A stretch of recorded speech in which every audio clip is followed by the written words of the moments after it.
You just launched your Whop community 3 days ago. The member count still at 0. At first it was just a number. Now it's starting to bother you. You refresh the page, still 0. You check your notifications, nothing. That sinking feeling kicks in. Did I mess this up? Is no one interested? But this is a waste of time. Here's what you don't realize. The number isn't broken. It's just waiting for you to do something about it. Understanding by psychology. Before you start printing cash, make sure you actually understand this. Your ideal buyer goes through a specific journey before they ever hit that purchase button. And right now, my friend, you're probably only seeing half the picture. Most owners think success on Whop is just by simply creating normal, brokey content. That's like setting up a restaurant with amazing food but a malfunctioning front door. Yep, totally ruins the fucking experience. Because the real game, it happens before they even click and long after they actually leave. Miss just one step and your buyer disappears like a ghost in the wind. Get them right and the sale feels inevitable. So why do some channels print money while others stay stuck? Because there's an invisible system at play, one that turns curious viewers into buyers without them even realizing that it's actually happening. So going by traditional buyer psychology, here's what actually happens. Your potential buyer starts at ground zero. They don't even know that a problem exists. They're like a fish swimming in water, completely unaware that they're drowning. Your job is to make them see it. Or better yet, create the storm that make them desperate for the air. Because here's the truth. Most buying decisions don't start with logic. They start with an itch, a void, a whisper in the back of the mind that does not go away. Tap into that, and you just don't sell a solution. You sell the problem itself. You make it urgent, undeniable, and deeply personal. You attach it to something primal: health, wealth, relationships. Something so fundamental that ignoring it feels like a direct threat to survival. This isn't just marketing. This is manufactured demand. It's the invisible force that turns curiosity into obsession. And all of it is happening inside of their minds before they even realize it. Leveraging YouTube. So how can you leverage YouTube to attract and condition viewers to become buyers? YouTube long-form content isn't just creating videos. It's actually a portal that pulls viewers out of their current normal reality and drops them into a new aspirational identity. Someone clicks on a video thinking they'll just watch for like a minute. But before they know it, they're 30 minutes deep, hanging on to every single word that you're speaking. And something strange actually starts to happen. Doubt fades, skepticism dissolves. Because when they see your journey, your proof, your success stories, their brain stops resisting. It's no longer, does this work? It becomes, where do I fit into this? But that's just the beginning. YouTube's algorithm is like a recommendation engine. Wait, my bad. YouTube's algorithm isn't just a recommendation engine. It's like a digital conveyor belt. It doesn't just show people content, it traps them inside of an ecosystem. Someone searches for beginner tips today, tomorrow they're getting fed with your advanced strategies, your high-ticket offers, and your entire philosophy on repeat. They're not just watching, they're being conditioned. By the time they realize what's happening, they're in too deep inside of the rabbit hole. At that point, buying for them is not just a decision. We'll figure out what it actually is in some time. The skeptic persona. So how do you actually turn doubters, people who doubt your own product, into buyers without them even realizing it? The moment someone becomes aware of a problem, something extremely strange happens. Instead of rushing towards the solution, they start looking for reasons to run away. They enter what I call the skeptic persona. At this stage, they aren't just hesitant.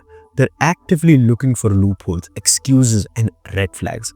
They're looking for proof that you're legit. They're looking for proof that you're actually lying. Every claim that you make, their brain is already trying to poke holes in it. Every testimonial, they assume that it's fake. Every strategy, they convince themselves that it won't work for them. This is where most businesses panic. They try to argue, they try to persuade, over-explain. But that's a very huge mistake. Because skepticism, my friend, isn't actually your enemy. It's your secret weapon. And the way you handle it determines everything. Think about it like this. A wild horse doesn't trust humans at first. A wild horse doesn't trust humans at first. It watches them from a distance, waiting for any signs of a trap. The harder you chase it, the faster it runs. But if you stand your ground, earn its curiosity, let it observe you long enough, eventually, yes, eventually, it will come to you. Your skeptical buyer is exactly like this horse. You don't fight their doubts. You feed them the right kind of proof until they start questioning everything about themselves. And that, my friend, is where the real magic happens. Because the human brain hates contradictions. The more undeniable evidence that they see, the more their inner voice changes. At first, it whispers, this is probably a scam. Then after repeated exposure to proof, it shifts to, wait, what if it's actually real? Then it eventually becomes, why is everyone else getting results except me? That's when they crack. Because now, not taking action feels like a bigger risk. By the time they reach the stage, buying isn't just a decision. It's the only way to silence the doubt they have inside of their own minds. Silence the voice. Make them sell themselves. By now, the skeptic is trapped inside of an internal mental war. One side of the brain says, this is just too good to be true. The other side whispers, but what if it isn't? What if it isn't? Your job isn't to argue with their doubt. It is to make their own mind turn against it. What is the best possible way to do that? Educational content, the Trojan horse for trust. When someone drops insane value for absolutely free, it messes with people's heads. They start thinking, if this is free, what's behind the paywall? It's like a chef handling you a bite of the best steak you've ever fucking had. Suddenly, you're not wondering if the restaurant is worth it. You're already halfway through the door. Second, case studies. The mirror effect. Skeptics don't believe in your success, but they can't ignore people just like them getting the results. When they see a story that looks eerily similar to their own damn struggles, something clicks. Wait, if it worked for them, what if it works for me as well? That's what they think.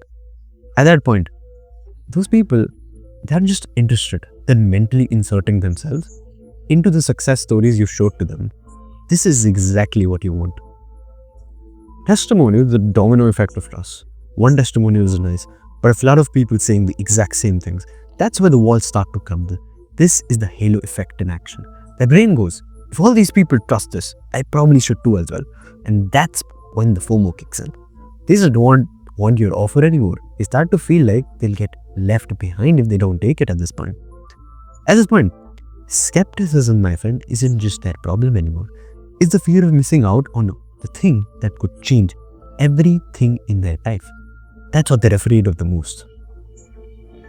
Building commitment. How do you actually turn viewers, people who viewed into your YouTube channel, into loyal community members? If you get someone this far down the funnel, something very wild happens. They don't just buy. They start justifying their purchase on their own, even if your product is average, even if they haven't used it yet, even if they aren't seeing the results. Because here's the truth. People hate admitting that they made a bad decision.